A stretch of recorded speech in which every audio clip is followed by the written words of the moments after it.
Sex, bombers, boobs, alien spacecraft, and the most rock and roll soundtrack all thrown into one animated movie. It sounds like something that would come from the mind of a 13-year-old. Well, Tubi TV recently slapped this teenage wet dream right in front of my face a few months back. In 1981, a Canadian production company put out one of the most audacious animated films with an R rating, and it included a soundtrack of some of the most influential rock and roll artists at the time, with names such as Sammy Hagar, Black Sabbath, and Blue Oyster Cult, paired with salacious cartoon women and heavy sci-fi action. My teenage self would be going absolutely nuts if I had found this movie when I was younger. The movie briefly became one of Canada's highest grossing films, and it's cited as one of the direct sources or inspirations for the Deadpool films and Netflix's Love, Death, and Robots. How's it going, y'all? And today we're going to be looking over one of the most wildest and raunchiest animated films that I've ever come across,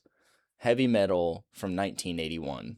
Heavy Metal started its life out as a comic anthology magazine, and now I've personally never seen the magazine, as that was a little bit before my time. The magazine itself was an American spin-off of a French magazine called Metal Hurlant, or Howling Metal. So sorry for that butchered French accent.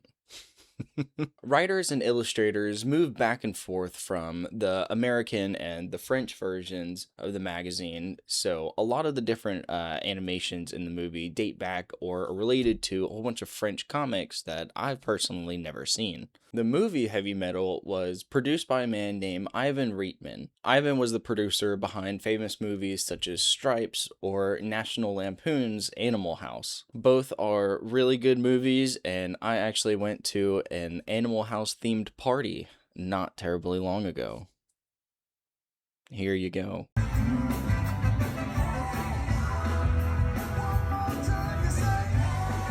Heavy Metal cast an almost entirely Canadian voice acting crew, with popular names such as John Candy, Joe Flattery, Eugene Levy, and many others. As mentioned earlier, Heavy Metal was one of Canada's highest grossing films at the time. That is, until the comedy Porky's took that title over the following year. And if you don't know what Porky's is, just Google it. Canadian films at the time were a little wild, and Heavy Metal is no exception. The film is composed of 6 different stories. These stories include a cabbie in futuristic New York, a sacrifice interrupted by a naked man, space court, B-17 bombers with a zombie crew, aliens on drugs trying to land a spaceship, and avenging the death of a pterodactyl. 3 of these stories for the film were pulled directly from the Heavy Metal magazine, the stories of Harry Canyon, Den, and Captain Stern. The film was animated from multiple production companies around the world, which gives each of the stories its own animation style. This cut cost and production time, and nowadays is a pretty popular practice throughout animation films. You'll also see a technique used in Heavy Metal called rotoscoping.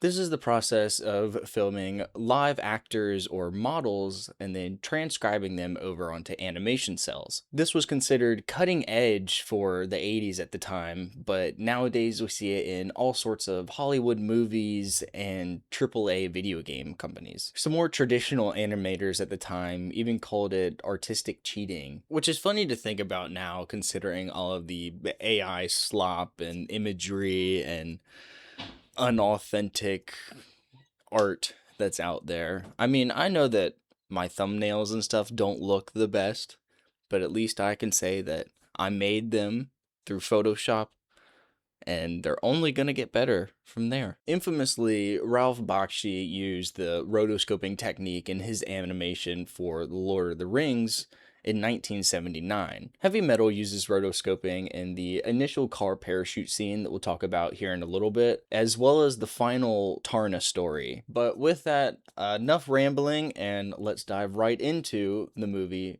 Heavy Metal. The film opens with an astronaut parachuting a 1960 C-1 Corvette out of a space shuttle and driving it home to his daughter through the desert. As an opening scene, I think this rules.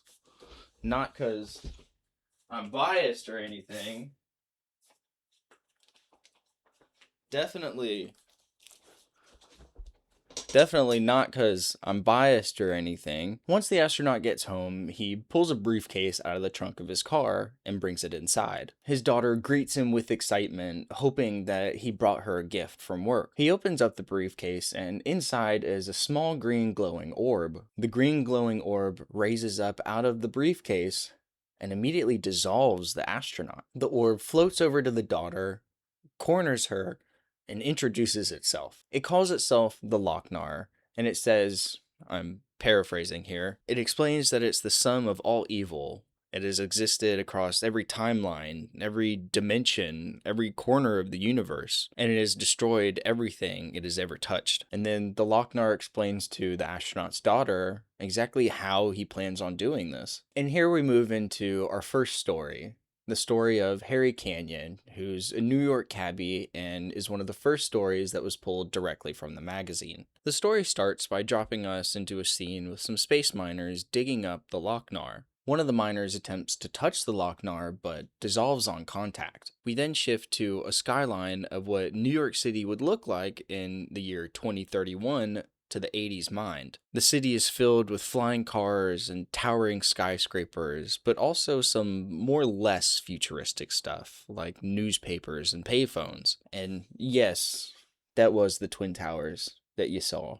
They're still there in this universe. But Harry Canyon narrates his own story, kind of like an old noir detective kind of story. In his cab, he reads a newspaper that states that the Loc-Nar is going to be displayed at a local museum. However, before that becomes relevant, a man enters his cab and asks for a ride to a rougher part of the city. Not long into their trip, the man pulls out a pistol and tries to rob Harry. Harry isn't fazed by the armed robber. He simply steps on a button built into the floor of his cab under his pedals. A beam of light is emitted from a sort of disintegration device in the back seat, and the guy dissolves in seconds, just like the two other people that we saw get dissolved by the Loc-Nar. Harry shoves the gunman's pistol into his glove box alongside a plethora of other weapons from past failed robbery attempts. And then he goes back to driving, just another Tuesday for Harry Canyon. Then we're met with a scene of that same museum that was shown in the newspaper that Harry was reading. All of a sudden we hear blaster fire and a man comes falling through the front glass doors. A woman, his daughter, quickly comes running after him to check on him, but the man tells her to run. A group of futuristic space mobsters emerge from the museum and begin to go and chase after the girl. The woman runs into the street in front of Harry's cab, almost getting hit, and pleads for help. Against his better judgment, Harry lets the woman in his cab and they make a getaway. After making a stop at the police station to report her father's murder, the two eventually make their way back to Harry's apartment. Here they do some wooing, for a lack of a better PG word. But the following day, Harry wakes up and the girl is missing, but he's met with two police officers standing in his bedroom. The police officers are questioning where the girl went, but Harry denies ever knowing her. Subsequently, the police officers leave and Harry goes back to work. But when Harry gets in his cab, he's cornered by the mobsters that we saw at the museum, the head mobster being named Rudnick. Here, Rudnick is convincing Harry to try and set up a sale between the girl and him for the Loc-Nar. After some convincing, Harry agrees and drives off. He stops to grab a hot dog, but notices that two men have been following him, the same mobsters that we saw earlier, Rudnick's goons. After dealing with the pursuers through some integrated weapons within his cab, Harry goes and meets the girl on top of the Statue of Liberty. There, they discuss the sale of the Loc-Nar. Harry agrees to the sale, but only if he gets 50% of the profits. Harry and the woman go to meet Rudnick on the old Brooklyn Bridge. The transaction is made, and Harry and the woman drive away with a suitcase full of cash. Once the sale is complete, Rudnick picks up the tube, opens it, and retrieves the Loc-Nar. However, just like all the other people before him, he was immediately dissolved. As the two drive off into the distance, Harry gets double-crossed. The woman in the back seat pulls a gun on him and decides that she's going to take all the money for himself, or herself. And at this point, when I was watching the film, I kind of already knew that she was done for, because Harry lifts up his pedal presses his button, and dissolves the girl. He pockets the cash, and the Loc-Nar gets left behind on the Brooklyn Bridge. It lifts up, and we transition back into the house where the astronaut's daughter is being cornered by the Loc-Nar. The Loc-Nar does some narrations and says a monologue as we transition into the next story. And this next story is probably the most well-remembered story of anyone who's watched the film. The second story is about a boy named David Ellis Norman. David is a normal, slightly nerdy teenager. He stumbles upon the Loc-Nar while in the woods and believes the small Loc-Nar is a meteorite and brings it home. He stashes it in his room with his rock collection and kind of forgets about it for a while. Then, one night, while he's doing a science experiment, thunder and lightning start to crash all around the house and eventually strike the house itself. Electricity is sent shattering through the house and into David's room, where it jolts the Loc-Nar sitting in the rock pile. The Loc-Nar grows, and David is immediately sent into the Neverwhere. When David arrives in this new world, he's no longer a scrawny teenager, but a big burly man. Voiced by John Candy, David turns into Den, or an acronym for his Earth name, David Ellis Norman. Den had all the characteristics that David wished he had back on Earth. A muscular, confident man with athleticism out the wazoo and very little clothing. Den finds himself looking down on a sacrificial ritual of a beautiful, naked woman named Catherine. The ritual is being performed around a large pool of red liquid. Alongside the pool are hooded individuals and a queen chanting the name Ulatek. Catherine is then tossed into this pool, and Den goes diving in after her, attempting to save her. Den grabs Catherine, and eventually they swim to safety thanks to Den's new body and physique. When they make it to safety, Catherine gives Den a reward, per se. And during this transaction, the two are crowded by a group of mobsters. Here, they're captured and brought to a large castle. At the castle, the two are separated, and Den is brought to meet a man named Ard. Conversation ensues, and then eventually Ard sends his minions to go and, quote, castrate Den. But Den repels these minions with ease. Grabbing a rifle, Den threatens to kill Ard if he doesn't release Catherine. But Ard offers him a deal. This deal being, if he gets the Loc-Nar from the queen, then he'll let Catherine free. Den accepts and sets out to steal the Loc-Nar with some of Ard's best men and invades the queen's castle. The men enter through a series of underground tunnels where they're quickly met by an ancient monster that chases and kills some of the guards. After being chased, the men eventually make it into the queen's chambers. Here, Den distracts the queen with his body, while the other remaining minions and crew members steal the Loc-Nar. The Loc-Nar is brought to Ard, where he then tries to sacrifice Catherine again, but Den comes in to the rescue. During a severe thunderstorm, Den charges the temple where the sacrifice is being taken place. He sprints up the stairs and rescues Catherine moments before she's sacrificed. Ard then rushes to the top of the temple to claim the Loc-Nar scepter for himself, but as he's doing this, the queen also tries to regain control. While guards and Den battle below, Ard and the queen struggle for possession of the Loc-Nar as lightning strikes and crashes all around the temple. In the middle of the chaos, Den comes up with an idea. He wraps a chain around a spear and then throws it towards the platform where Ard and the queen are fighting, leaving the other end trailing into the water below. Moments later, a bolt of lightning strikes the chain. Electricity surges through the chain and into the Loc-Nar. The chain glows an eerie green color as energy courses through it, and in an instant, both Ard and the queen vanish. With the threat finally defeated, Catherine explains that Den could now claim the Loc-Nar for himself. More importantly, the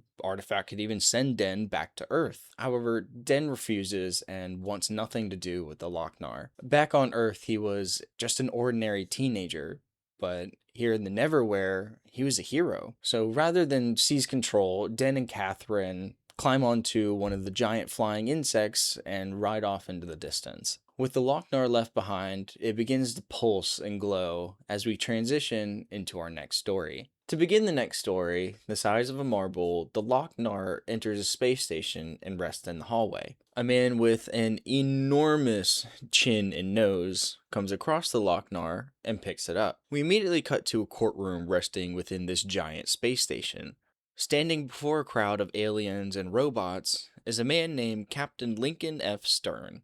A list of charges against Captain Stern are then read out to the court. These charges include multiple counts of murder, piracy, theft, fraud, and rape. Can I even say that? When the judge asks for Stern's plea, Stern confidently replies with, "Not guilty." The audience loses it, and his lawyer almost has a heart attack and asks Stern if he's crazy.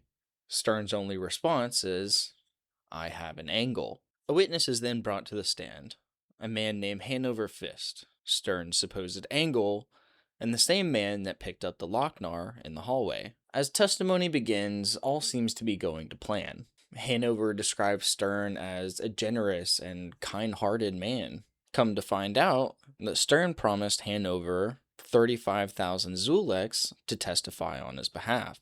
As Hanover is testifying, he's rolling around the marbled-sized Loc-Nar between his fingers. This eventually causes him to change personalities. Hanover begins to blurt out accusations of drug trafficking, prostitution rings, and every other crime imaginable. He starts to rant about all the horrible things that Captain Stern has done. His body swells as he grows angrier and angrier. And as all this is happening, Cheap Tricks' Reach Out starts to play, so just imagine that as we go through the rest of this scene. Hanover begins to tear apart the courtroom while audience flees in desperation. Stern is chased throughout the space station and is eventually met at a dead end in some tunnels. Hanover corners him and it seems like the chase is over. However, Stern seems calm. Stern pulls out a wad of cash and begins to count out the 35,000 Zuleks that he promised Hanover. As he's doing this, Hanover Fist shrinks back down to normal size and receives the cash. This was Stern's angle all along. Stern thanks Hanover and immediately pulls a lever, sending him through a trapdoor and into the depths of space. As Hanover drifts helplessly into space, we transition into our next story, as his hand comes barreling through the atmosphere, holding the Loc-Nar. Now, this next story is probably one of my favorites of the entire film, probably because I'm a history nut and World War II nut. But I think it's one of the coolest segments. As Don Felder's iconic heavy metal plays, a formation of B-17 bombers comes screeching into view. Within the night sky, we zoom into a bomber called the Pacific Pearl, and it's got flak bursting all around it. Immediately, things start to go south. An engine is hit, the bombardier is taken out, and the waist gunners are desperately trying to fight off any enemy fighters with their machine guns. Flak comes ripping through the fuselage of the bomber and kills the waist gunners. The navigator desperately waits for the bombs to drop, screaming for the bombardier to send them away so that they can get out of there. But before he can finish, machine gun fire tears through his position and kills him. Despite all the chaos, the bombs are released and the Pacific Pearl starts to limp home. The pilot, Skip, tells the co-pilot, Holden, to go and assess the damage that they took during their bombing run. Skip unclips himself and goes back to check on the downed crew members. However, when Skip is assessing the damage and checking on his downed crew members, specifically in the tail gunner area, he looks out and sees a glowing green orb following the plane. Holden relays this information over to Skip that they're being tailed when all of a sudden the Loc-Nar smashes into the bottom of the plane. Here it begins to start reviving these fallen soldiers. Holden is making his way back to the cockpit, and as he's doing so, he checks on the ball gunner one last time. But as he does this, he's pulled into the turret and ripped to shreds by the now zombified crew members. Back in the cockpit, Skip hears the screams over the radio. Realizing something has more than likely horribly gone wrong, Skip flips on the autopilot and goes to check for himself. When Skip opens the cockpit door, he's met by skeletons with loose flesh and organs dangling from their bodies. Skip slams the door shut and backs away in terror, firing his pistol at the reinforced cockpit door while the undead crew pounds against it from the other side. Eventually, the undead crew gets through the door, and there's nowhere for Skip to hide, so he decides to bail out of the airplane through the floor. Skip parachutes down to safety to what appears to be a remote island. Here at this remote island, he finds the remnants of dozens of other warplanes. Warplanes from all sorts of eras, including World War I planes and World War II planes. As he makes his way through the warplane graveyard, he begins to hear a groaning noise when a shadow begins to emerge from the darkness. Other fallen pilots and undead crew members, just like his own, begin to surround him. The scene then abruptly switches to bright green outlines of the planes in the graveyard, with a singular red outline of Skip as we transition into the second to last story. The camera then pans out on the green retrowave screen as an alien hand presses a button that changes the screen to an image of the Pentagon as a car in red arrives at the front. The man seen getting out of the car is a man named Dr. Anrak, and when he steps out of the car, he's immediately swarmed by reporters. These reporters are demanding answers to questions involving green radiation and aliens from space. They make bizarre statements that mutants are being sighted and that there's extraterrestrials involved. Dr. Anrak makes his way past all of these reporters and into a war room. Here, multiple military directors and government leaders are debating the situation. Dr. Anrak stands up and addresses everyone in the room. He states that there's no cause for alarm and nothing to worry about. He confidently declares that humanity is the only intelligent civilization in the entire universe. However, Dr. Anrak's confidence is soon dwindled as a smiley face-shaped alien spacecraft comes and parks itself right above the Pentagon. But back inside, everyone breathes a sigh of relief. But there's one woman at the table that stands out. Around her neck is a necklace containing the Loc-Nar. The spaceship begins to glow and rumble over the Pentagon as it sends down a drill that burrows itself directly into the war room or conference room that Dr. Anrak is in.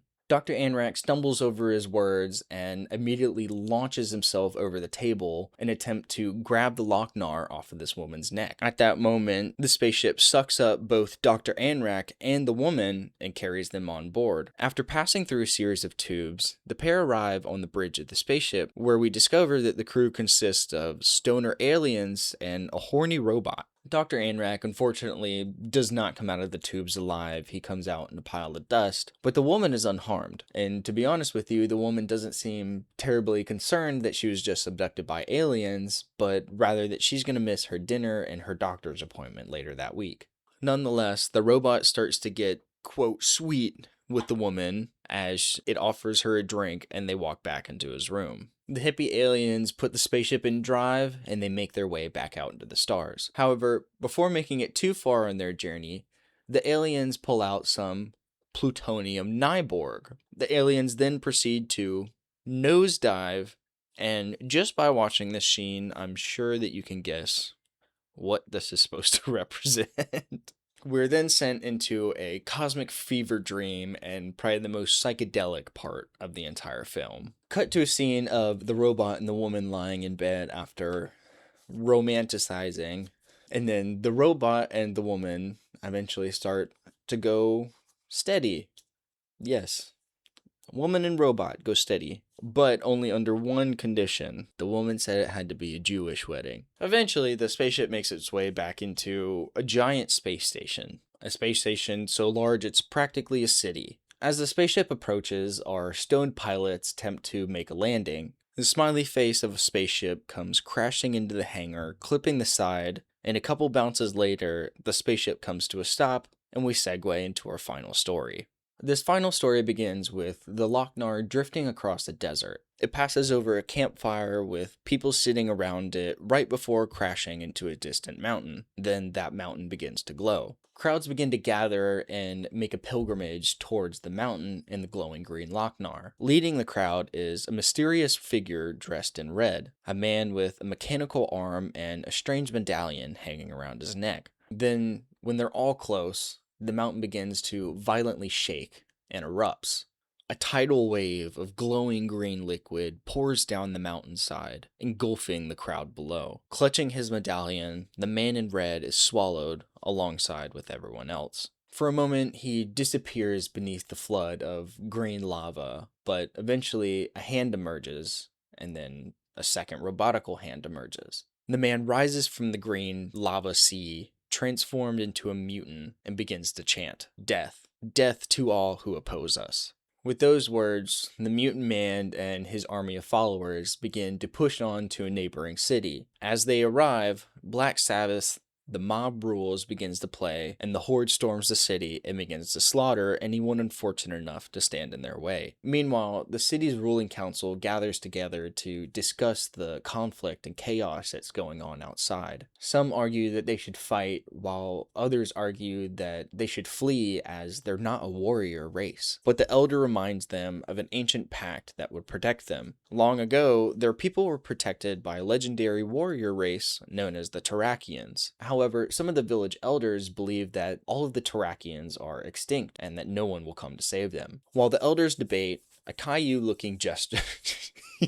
While the elders debate, a Caillou-looking jester screams that the mob is closing in on them. As the enemy attempts to break down the large door, the council begins a desperate ritual. They begin to chant a single name, Tarna. The invaders smash through the council chambers, killing the poor Caillou-looking jester. But coming to the rescue, far away from the battle, is Tarna, a lone warrior that rides across the desert atop a giant pterodactyl-like creature. She glides through canyons filled with giant bones, rusted machinery, and ancient ruins, before arriving at a massive metallic structure hidden in the wasteland. Inside, she enters a ceremonial chamber. She crosses a pool beneath towering structures, where she then kneels at a shrine and begins to receive the armor of her people. Tarna then draws a sword from a pool of water in a sort of King Arthur-esque way and raises it above her head. The instant the blade rises above her head, lightning courses throughout the air. It begins to strike the walls of the chamber, and it ignites and glows the statue.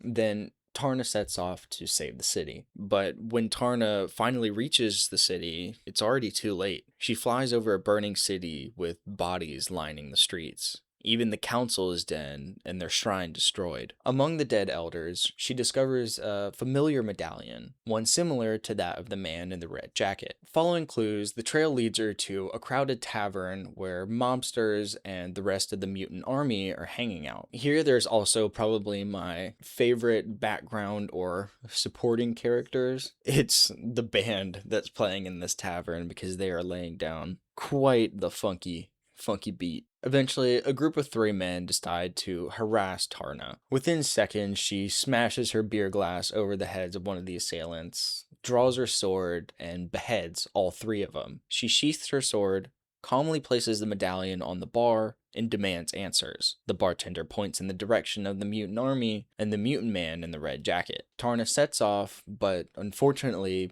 the army had already prepared for her arrival. As she travels through the canyon lands, Tarna and her pterodactyl are ambushed and caught in a net. Quickly, the attackers realize that Tarna is a Terrakian. Rather than kill Tarna immediately, she's captured, whipped, and then dropped into a pit. But her pterodactyl refuses to abandon her. The creature escapes captivity, rescues her from the pit, and helps her fight her way back to freedom. But this would come at a cost, as the pterodactyl is badly wounded by the pursuers during their escape. The 2 go down inside of a canyon, and here the final duel begins. The man in red descends on Tarna from a large bat-like creature. His mechanical arm transforms into a spinning saw blade as the 2 battle it out. Tarna is struck down a couple times, and it almost starts to look like she's going to lose this fight. Then, at the last possible moment, her pterodactyl intervenes by latching on to the man's leg. The mutant man in red is defeated, and the onlooking crowd is shocked. But the glowing green mountain is still there. Badly wounded and barely able to stand, Tarna climbs back onto her injured companion and makes her way to the Loc-Nar in the mountain. As she approaches, the Loc-Nar speaks directly to her. It warns and pleads not for Tarna to sacrifice herself to the Loc-Nar. Lightning fills the sky, Tarna raises her sword, and the pterodactyl and her dive straight into the Loc-Nar. Cut quickly back to the astronaut's daughter, the Loc-Nar starts to shatter, and the girl runs out of the house. Luckily, just in the nick of time because the Loc-Nar explodes, sending the house shattering into pieces. The girl makes it to safety, but hears a pterodactyl calling in the distance. The girl runs to the bird, hops on it, and flies away. While the narrator is speaking, The young girl is transitioning into a Terrakian while riding on her pterodactyl. As they fly into the distance, the girl grows old and obtains the Terrakian symbol on her neck. And that's where the film Heavy Metal ends. Now that we've walked through all 6 stories, I've been really trying to hold back and not make this entire video about the soundtrack of the film. Because the soundtrack of this film is one of the most stacked things that I've seen, probably in any movie, let alone an animated movie. The music was assembled by a man named Irving Azoff, who at the time was one of the most powerful music managers in the world. He represented artists like the Eagles, Steely Dan, and what he put together for heavy metal was practically a music festival lineup. I mean, we're talking Black Sabbath, Blue Oyster Cult, Cheap Tricks, Devo, Journey, and many others. It's not a collection of random songs slapped over an animation. The music is woven into the storytelling in ways that feel meaningful. Like when Black Sabbath's The Mob Rules plays during the invasion scene from Tarna, it fits perfectly. But licensing all that music for home and video back in 1981 came with its own challenges. When the music rights situation got complicated, the home release got pushed back significantly. And the soundtrack album for the movie, which came out on vinyl in 1981, didn't get a CD release until 1995. 14 years after the movie came out. So for most of the 80s and 90s, if you wanted to catch heavy metal, you were going to have to catch it at midnight or 2 o'clock in the morning on cable. And I think that's also probably why this movie has such a big following that it does, is because the people that do love and religiously watch this movie, they had to work for it when they were younger. It wasn't Netflix. You could just grab it and pull it out from any sort of list of items or list of movies. You had to work for it. You had to schedule your time. And when you found it, it felt like yours, not something that you just pull off of streaming services. But that's basically the gist of the whole movie. There is a sequel that came out in 2000, 19 years after the original one came out. It kept a similar visual style and music, but it dropped the whole anthology concept. It follows one story from beginning to end. Reviews at the time were mixed. Some people said that they liked it, and then others said that it didn't quite give them that nostalgic feeling that the first one did. It received limited releases, but never fully built that following that the original one did. It exists if you're curious, but that's all I'm really going to say about the second one. I'm not that big of a fan of it. But the more interesting thing is what happened when they tried to bring heavy metal back the right way. In 2008, Tim Miller, the director of Deadpool, and David Fincher, the director of movies such as Fight Club, started developing a full heavy metal anthology film. They brought it to Paramount Pictures and had a full stack of directors that they wanted to use, but they kept getting the same answer: no. The reason they kept getting told no was that they thought that adult animation was too risky for mainstream audiences. Miller has said publicly that him and Fincher have taken hundreds of meetings but kept getting the same answer: no.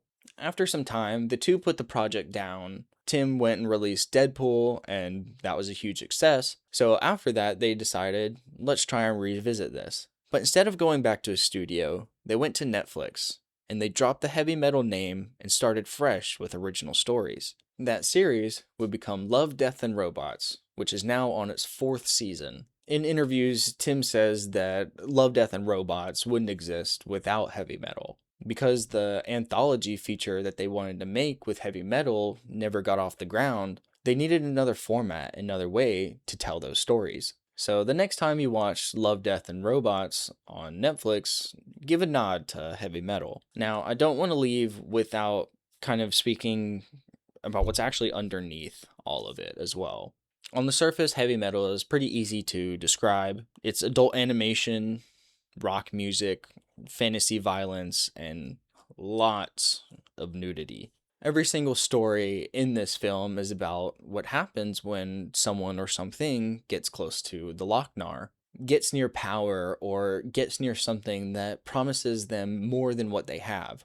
And almost every time, it destroys them. Rudnick in the Harry Canyon story dissolves in seconds after purchasing the Loc-Nar. hand over fist loses control of himself in the moment he's carrying it. The warlord in Tarna gets the power he wanted and builds an army, and it still isn't enough. The people that make it out and the ones that survive, they're the ones that choose not to take the Loc-Nar. Harry Canyon walks away from it on the Brooklyn Bridge. Din walks away from power and the ability to return home. And Tarna flies directly into it, not to claim it, but to get rid of it, sacrifice herself for it. Basically, the Loc-Nar corrupts anyone who claims it. And I think that one of the reasons why this film has stayed with people for over 40 years is because that concept can be applied to a lot of different things out in the real world. We're always being offered the Loc-Nar in some shape, way, or form. Something that promises status, wealth, power, or control. And the ones who come out intact on the other side are the ones who figure out what they actually want. So that's heavy metal. 6 stories and 1 green glowing ball. I found this movie completely on accident a couple of months ago at like 11 or 12 o'clock on Tubi TV. If you haven't watched it, please go check it out. It might still be on Tubi TV for free right now. I'm not sure, but if it is still on there, go check it out and come back and tell me what you thought. If you have seen this or you're a huge fan of this movie, let me know if I missed anything. If you enjoyed it, let me know. If not, let me know too. But yeah, I guess that's it. We'll see you in the next one. Bye. The best segment is the B-17 bomber segment, and I will stand on that until someone convinces me otherwise.